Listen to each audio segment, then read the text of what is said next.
Hello, everyone. I am your host, and together we are discerning the truth. This is the last video in a three-part series where we have been analyzing two different economic ideologies, capitalism and socialism. And then we take those two ideologies and we look at them through a Christian lens. In this video, I'm going to be listing my opinion. Now, to establish some of my credibility, I'd like to say right off the bat that I'm not an economist by any stretch of the imagination. I have a few economic courses under my belt at a university level, but I don't major in economics. I'm not a master's student in economics, and I'm not a doctor in economics.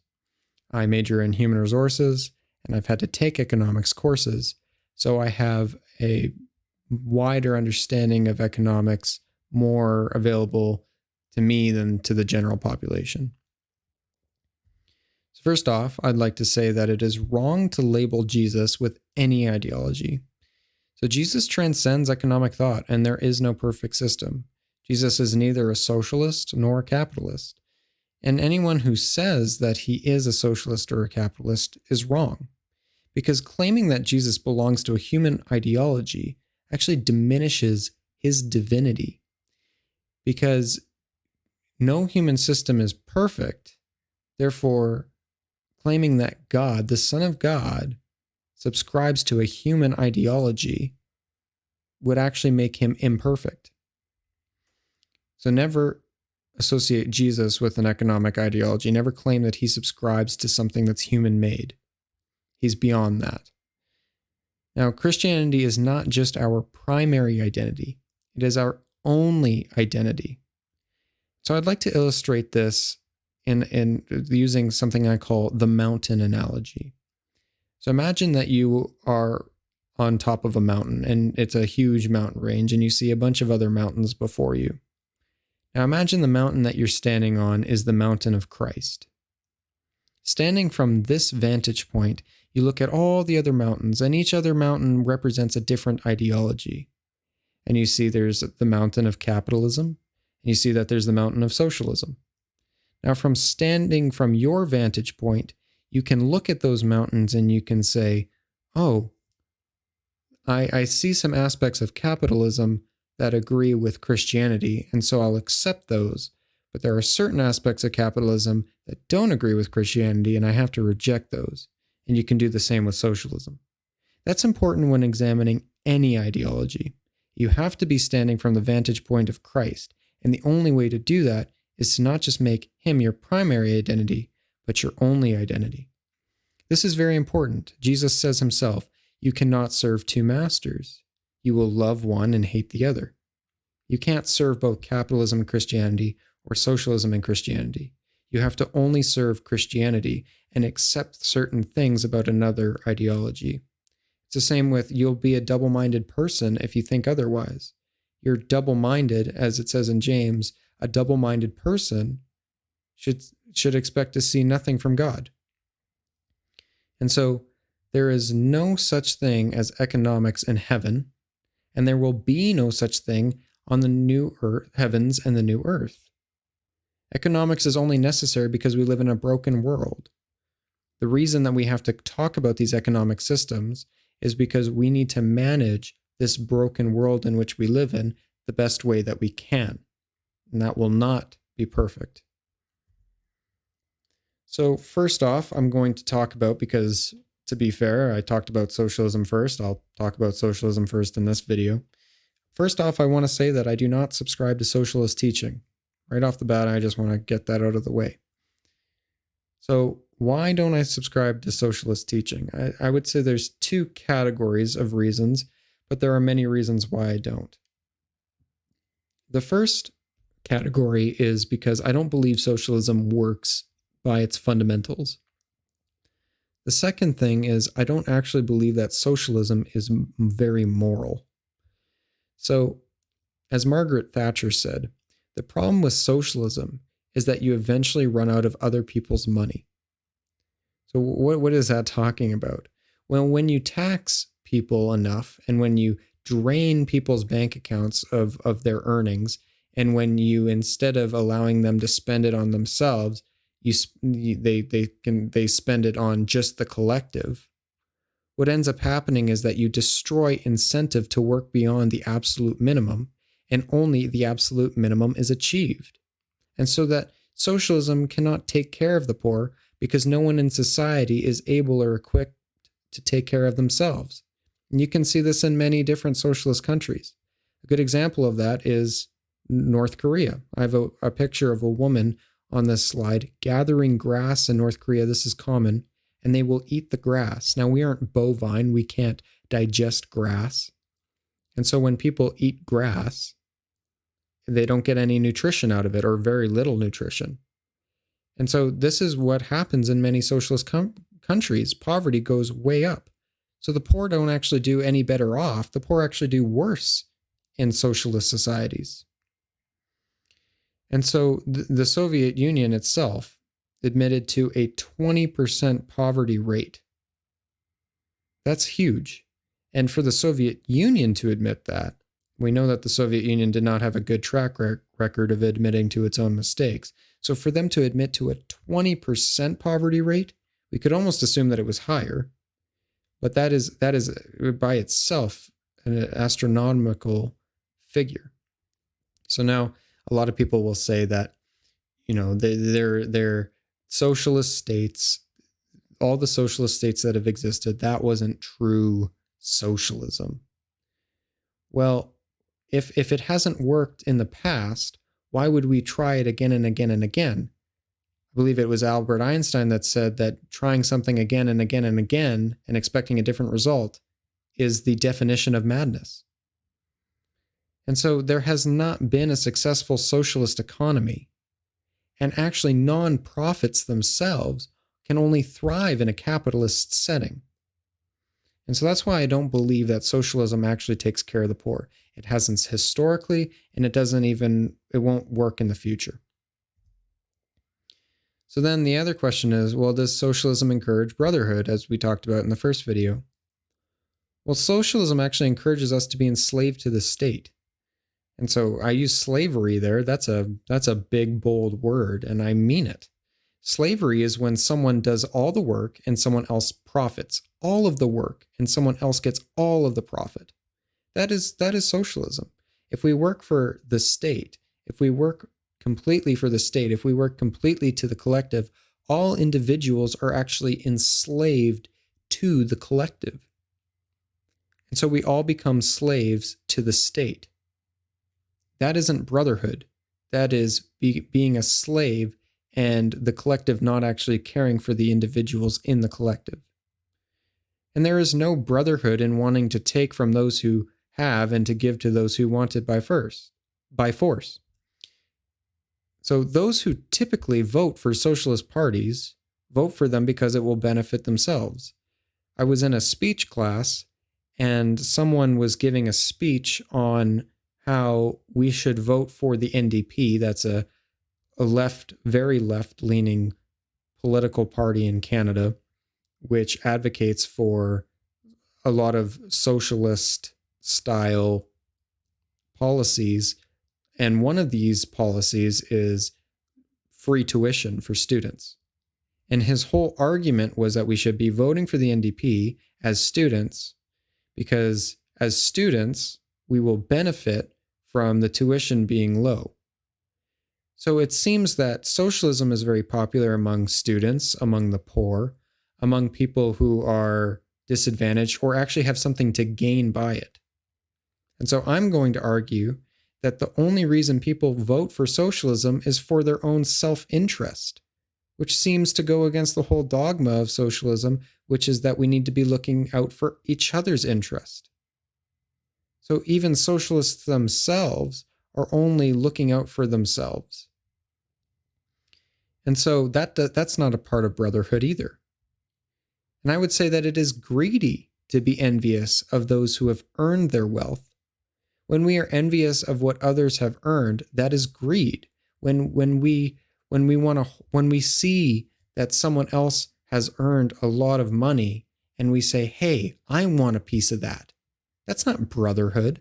That's wanting to benefit yourself by stealing from someone who has earned their property. And so I do not think that socialism encourages brotherhood. In fact, I would say that socialism encourages greed. And oftentimes people will have the assumption that capitalism encourages greed, but that's not the case. I would say it's the exact opposite. Capitalism encourages you to serve your fellow man to be rewarded for that, while socialism encourages people to be enslaved by the state and then to benefit off of other people's hard work, which is greed. So, is the Bible in agreement with socialism? So, a lot of people will say that, well, you might have got me there on socialism not working in a practical sense, that socialism doesn't practically help the poor, that socialism doesn't practically encourage brotherhood.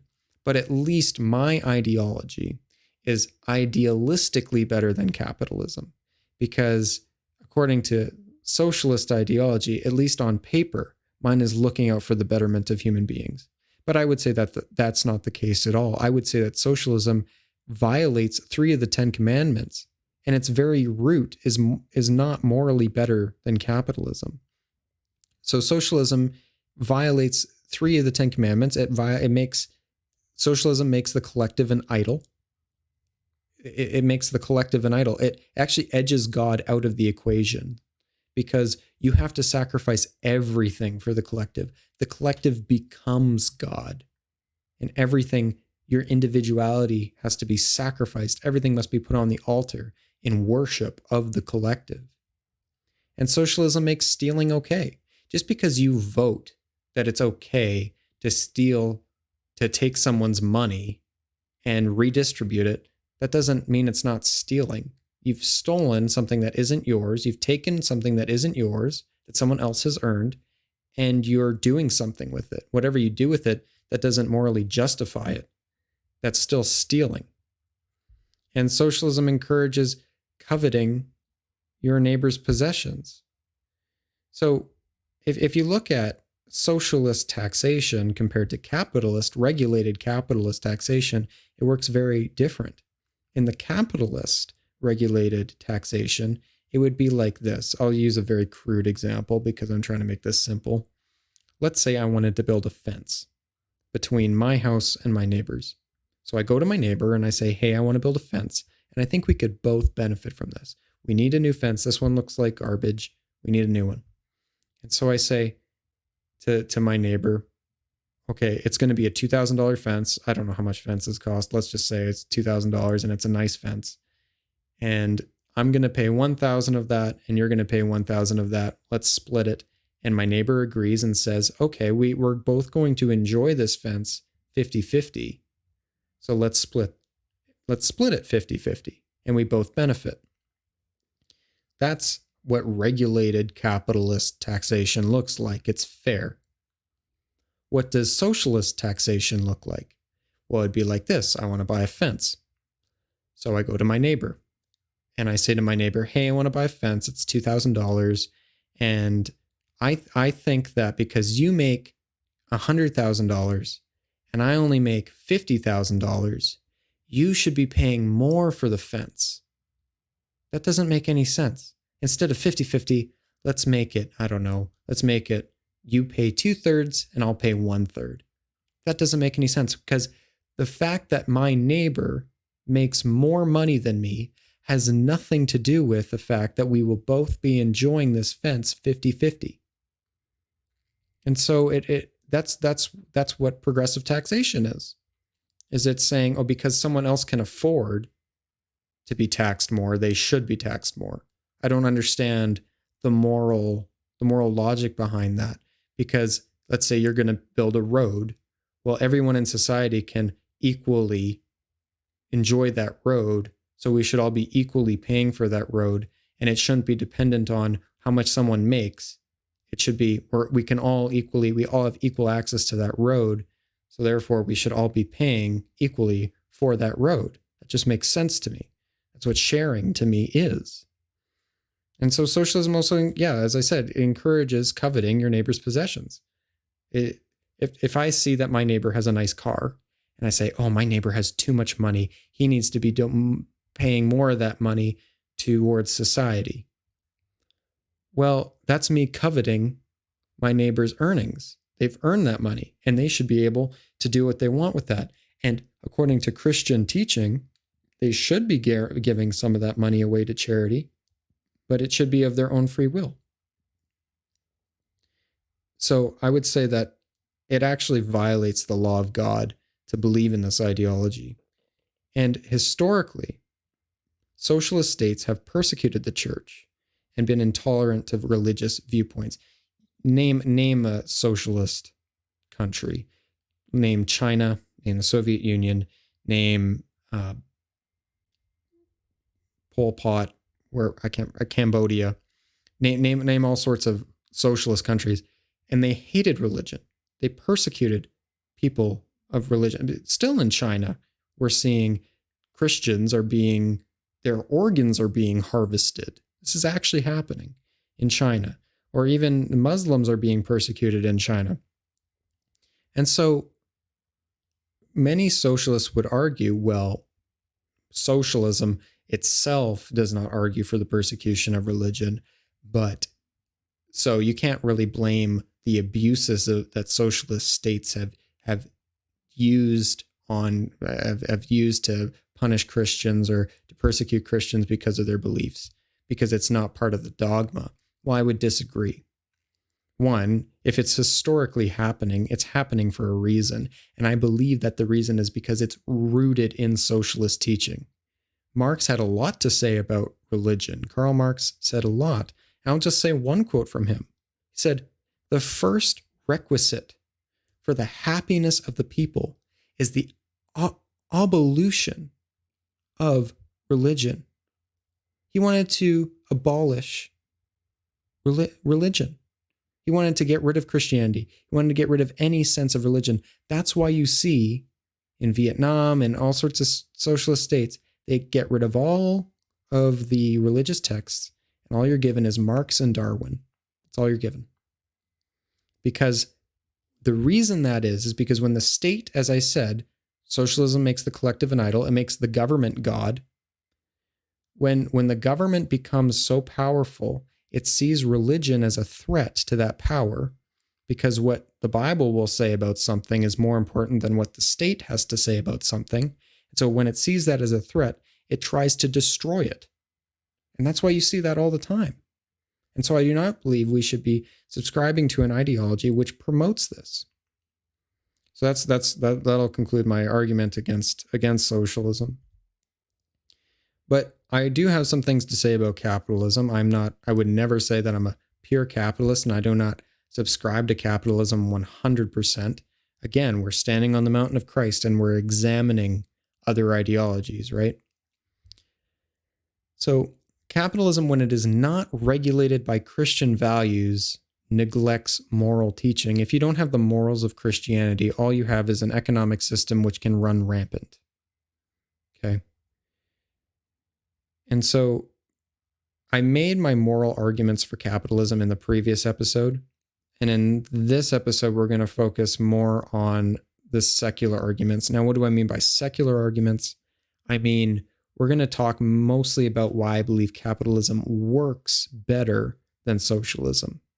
So I've already talked about the morality of capitalism. I'm not going to repeat any of that, be very repetitious.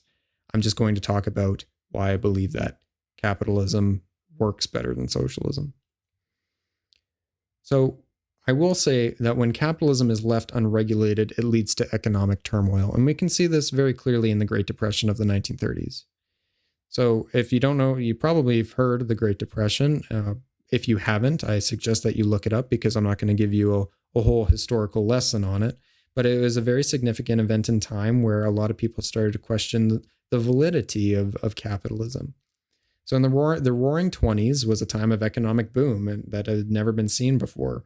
Unemployment was at an all-time low, the stock market was booming, and it seemed like it would never end. But household debt was high in 1929 due to easy credit. Banks were giving money to anybody because they weren't regulated. And so, but the reason that creates an instability is because not everybody's going to repay those loans. There's going to be people that are going to default on those loans. We see that throughout history. We see that today. And so what eventually happened is the stock market crashed in England and America, which ignited the Depression. The reason stock market crashes occur is because it's a self-fulfilling prophecy. So if I believe that the stock market is going to increase, then what happens is I buy stocks, and guess what? The stock price increases because I stimulated that investment, and the stock price rises, and then other people see that the stock price rises and they want to hop on the train. So they start investing in that stock. And then I go, oh my goodness, wow, I am so glad I bought that stock, because look what happened when I bought that stock. It went up. Now, this is very rudimentary. This isn't always how it works, but this is essentially how the confidence of the stock market works. And then all of a sudden, I wake up the next day and I say, I'm not feeling too confident about the stock market today. I'm going to sell right now. And so I sell, and the stock market lowers, and people go, well, that was weird. Maybe I should sell too. And then more people start selling, and guess what? The stock market crashes. And so it was a self-fulfilling prophecy. And then I go, oh my gosh, I'm so smart. I had this feeling that the stock market would crash. And it did. Well, really, it was, again, because of my doing that happened. And so what happened is people, partly due to the increase in household debt and other things, a lot of other factors, people lost confidence in the stock market, everyone sold, and it crashed. Now, this was so bad that unemployment was over 20% by 1935. It was terrible. There were suicide rates were going up. People were selling their kids, and then they would go and hang themselves in the shower. I'm not making this up. This is terrible, terrible times. That's why you might see your grandparents or your great grandparents, they were very frugal because they came from a time where you had to be. And so obviously this shows that this system can't be completely trusted to be on its own. And so I would say that the position I subscribe to mostly is Keynesian economics. Now, I got to say that there's a lot of misconceptions about Keynesian economics and what that is. The first misconception I'll address is that oftentimes people assume that people that believe in Keynesian economics are on the left side of the political spectrum. That's not the case. People on the left and the right practice Keynesian economics. It's just a realization of the economy. It doesn't necessarily mean that because I'm a Keynesian, I believe in a certain fiscal policy. I would argue that today, all you see is Keynesian economics because pure capitalism is dead. And so what is Keynesian economics? John Maynard Keynes, that's who we're talking about, was born in 1883 and he died in 1946. And he spent many of his years during the Great Depression, and he saw the results of what happens when capitalism is left too unregulated. And so he came up with this idea that the government needs to step in and it needs to raise taxes during times of prosperity, which will actually lower the GDP, but it will stabilize things and the government will be able to save money during that time because since people are already prosperous, they can afford to pay higher taxes. But then what happens is during time now that the government is saving, now when there's a time of crisis, the government can lower taxes and increase spending because it sees that people are needed. It's needed that there should be a government stimulus. That was worded very wrong, but the government sees that they need to stimulate the economy, so they'll lower the taxes and they'll increase the spending because they can afford it because they've saved up for so long. And now that they've stimulated the economy, it will boom again, and then they can cut the spending, increase the taxes, save, and there's just this cycle that continues. So it's a good idea on paper. And so I just want to stress again that Milton Friedman, who was an economist after John Maynard Keynes, said that we are all Keynesians now. There's no such thing as pure capitalism anymore because we know we have a different understanding of the capitalist system, that it can't be purely left alone. But he had a lot of other things to say about why Keynesian economics is not to be fully trusted. And so Keynesian economics was really popular between 1945 and 1973. This could be seen in the New Deal and then all the way up to 1973. And what ended up happening is governments lost faith in Keynesian economics because all they would see is economic prosperity, and they didn't want to cut the spending and raise the taxes. And I'll talk about that in a little bit later. And then it lost its popularity, but then it became popular again after 2008, and it's popular right now. And it seems to always be popular when there's an economic crisis, because that's what it originated in, was in an economic crisis. And it's really good at regulating recessions and depressions. That's what Keynesianism is good at doing. And so if you're still confused, I hope I haven't lost you. I know this is just, I don't want this to turn into an economics lesson. I will have videos dedicated to that. The reason I'm getting into this right now is because I want to defend my position. And the only way I can defend my position is if, one, I explain it, but two, I use logic and reason to show you why I believe it works. And so where does Keynesian economics fit? Hopefully this might clear some things up. People like spectrums, so I put together a spectrum here. On the far left of economics, we have communism. I've talked about that in the first video. Then we have socialism, kind of more moderate, but I would somewhat argue that it's still extreme. And then you have center, which is just either apathy, or you just don't really know where you stand, or you just believe in a mixture. And then moderate right economics is Keynesian economics. And then far right economics is ultra capitalism. That's just laissez-faire and don't touch it at all, ever, for anything, for any reason whatsoever. No government spent, just government like anarchy, basically. That's kind of ultra capitalism. And so Keynesianism is like a moderate right position on economics. It's not a left-wing idea. I would say it's a right-wing idea, but it's not a really right idea, like right-wing idea. Anyway, that's where that fits. Maybe that'll clear up some confusion.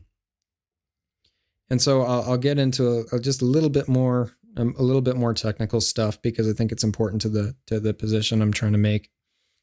And that is that there's a difference between classical thinking capitalism and the Keynesian model. And this is why I'm not a pure capitalist. Because under pure capitalism, there are two entities which run the economy. So if we look on the left side, this is my left side diagram. I drew this and it's very crude, and I'm sorry, I'm not an artist. But in this understanding, we have this circle, and this circle represents the economy. And there's money flowing in the direction of the arrows that I've drawn there. And so, sorry, I've been talking for a while. My voice is starting to, I should get some water and actually drink water while I do this. I'll do that next time. Gonna always be improving. So there's two entities in the classical model, which is the purely capitalist model of the economy. There are firms and there are consumers. So firms are companies, and when consumers go to work at the firm, firms will pay the consumers income, and that will be the first half of that circle there. The money goes back to the consumer through income. But then the consumers go back to the firm and they buy products from the firm, and then that money gets transferred into revenue for the firm. And so there's a cycle. The economy is just a big circle, basically. And so when there's more money in the economy, and I'm not talking about the government prints more money. That's inflation. That's a whole different topic. I'm talking about the faster that those transactions happen and the more money stays in that economy, the higher the GDP, which is gross domestic product, and the more, I would say, prosperous that economy will be. Okay. So that's the classical understanding. But Keynes said, hey, wait, there's two more entities, actually three, but two main ones. There's banks and there's government. And they're both regulators on the economy. So the government can step in and do one of two things. It can spend and it can tax.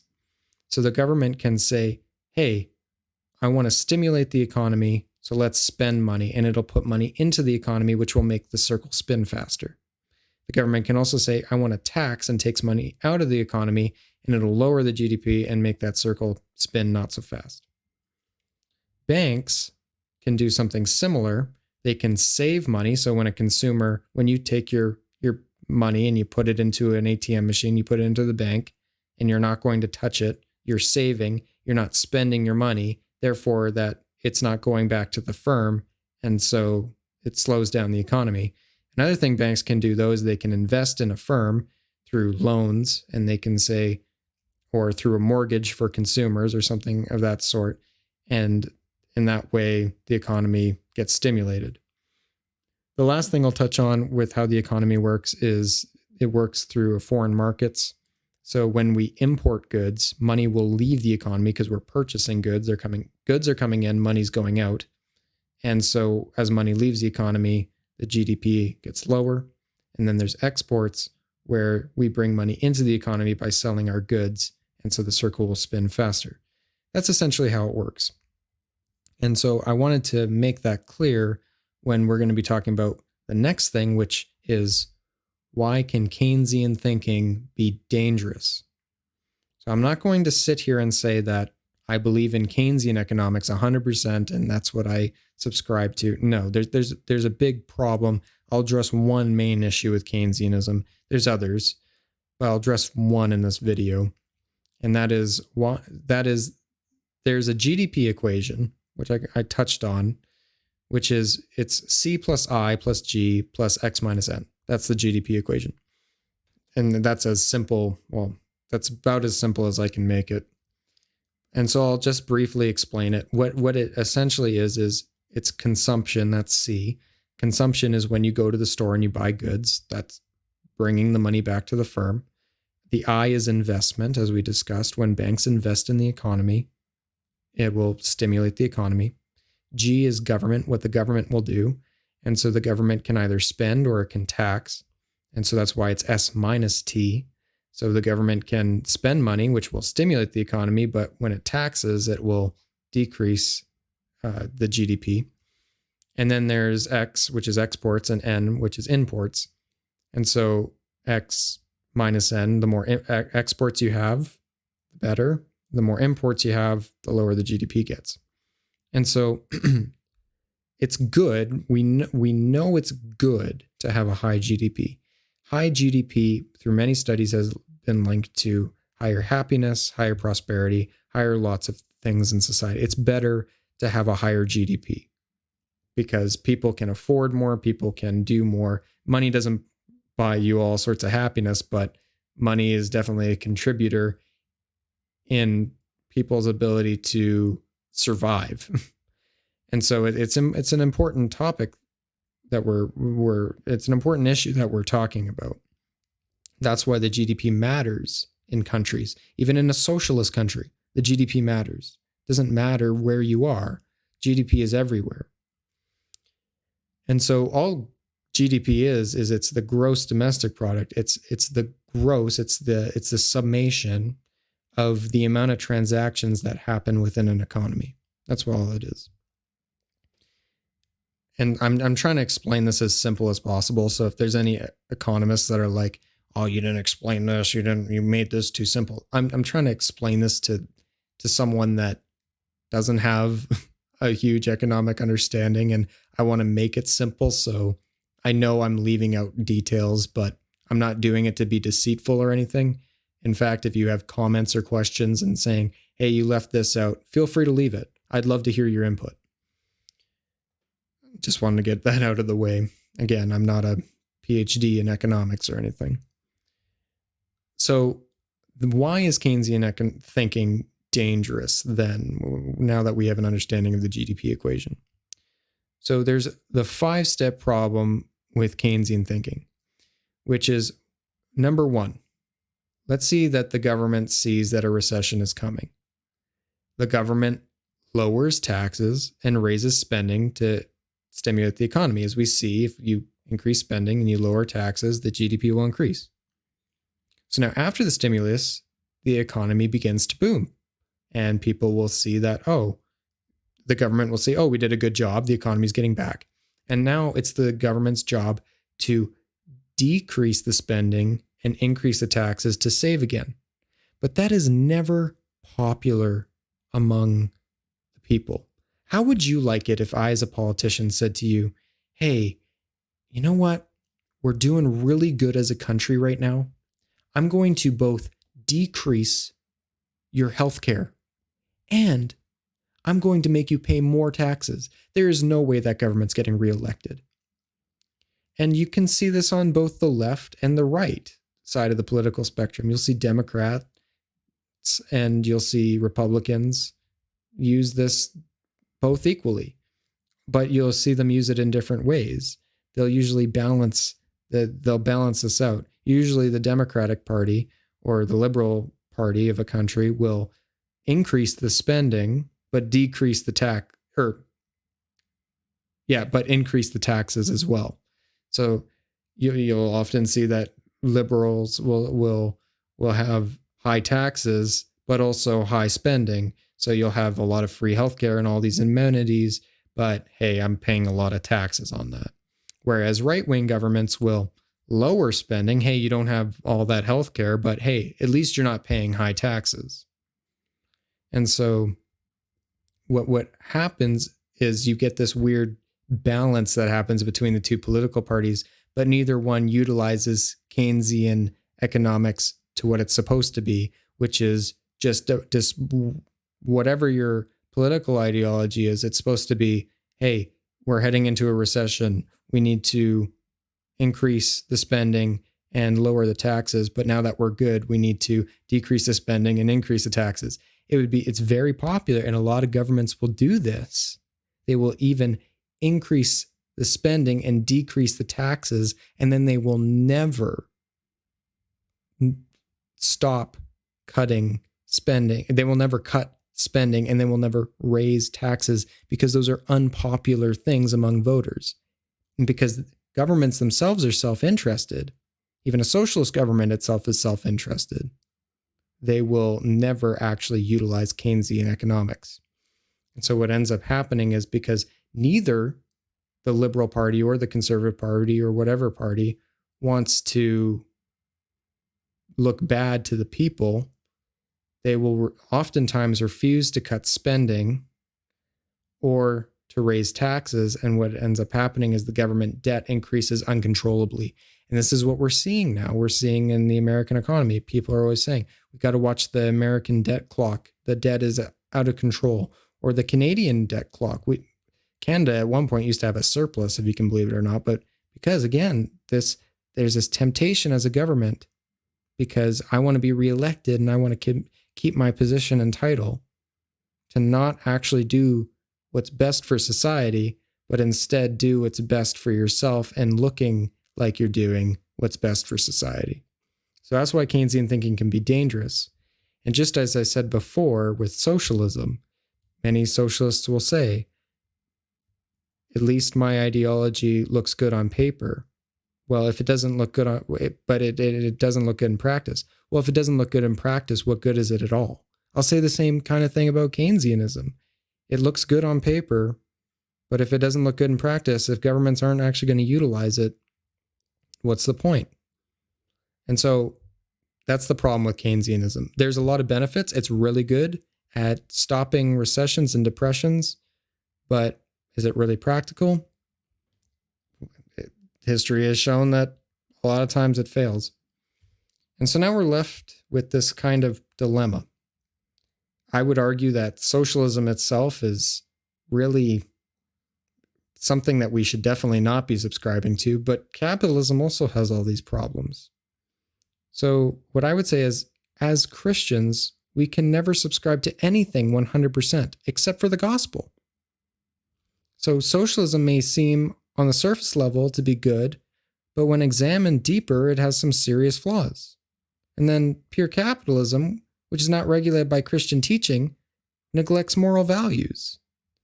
And then Keynesianism, with this thinking, we have the benefit of limiting capitalism. We have the benefit of limiting the roller coaster ride of booms and busts. But it will never be practiced properly. So what do we do as Christians? Again, I'll remind you the mountain analogy. When we put our identity first in Christ, then we are able to discern the truth about economic ideologies. We can look at capitalism and we can see that it's a broken system and that it will never be perfect. But we must apply our Christian understanding to capitalism in order to better it. But because we are fallible and because we are imperfect, we will never be able to make a perfect system. And so I'll end with some common ground. Since human beings, again, are imperfect, we will never be able to create a perfect system. I think we can all agree, I don't care who you are, you should be able to agree with that, especially if you're a Christian. But we need to be looking forward to one day on the new heavens and the new earth where we won't have to worry about economics, we won't have to worry about ideologies, and God will wipe every tear from our eyes and we'll be with Him in glory. But until then, we need to be careful about where we put our ballot, because where we put our ballot matters, and we really need to look into what's underneath the surface of an ideology to look at the root and see if it's bitter or if it's sweet. So until the next video, I am Discerning Truth, signing off.